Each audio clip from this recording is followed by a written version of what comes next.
Hello people! At dahil naka 1 year na nga ang bidyong ito ay i-upload na natin. Hahaha. So, ang video nga ito ay nung pumunta kami sa kamay ni Jesus last year.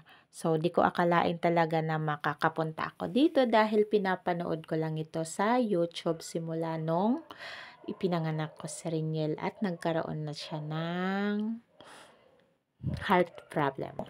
Yun ang kanyang entrance, napakalawak at hindi ka magugutom dahil maraming paninda sa labas at malawak din ang parking. So pagpasok mo dito kay Kamay na Jesus, ito ang bubungad sa'yo.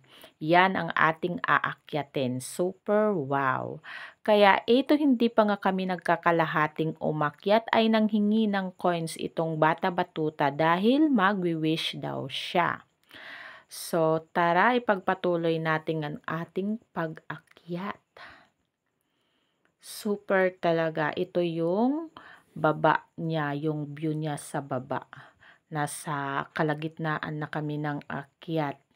At makikita mo dito ang mga symbolize, magpapaalala sa'yo kung gaano kahirap ang pinagdaanan ni Papa Jesus sa mga kamay ng mga Judas. So, ayan, yung view na naman niya sa taas. And, talaga namang itong batang batutang to ay napaka-energetic.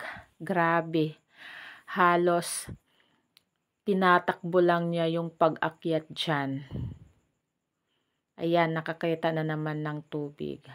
Habang ako'y hingal na, siya ay energetic pa rin. Pero super duper wow nang matanaw ko na nang malapitan ang kamay ni Jesus, ang kanyang rebolto.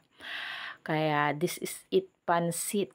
Ayan, nahawakan na natin ang kanyang pundasyon lang dahil never nating mahawakan ang kamay ni Jesus dahil nasa taas. Charot.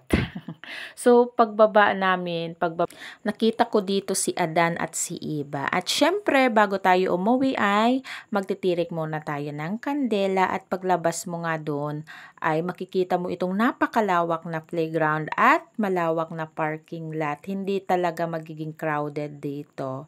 And madadaanan mo yung mga wishing notes.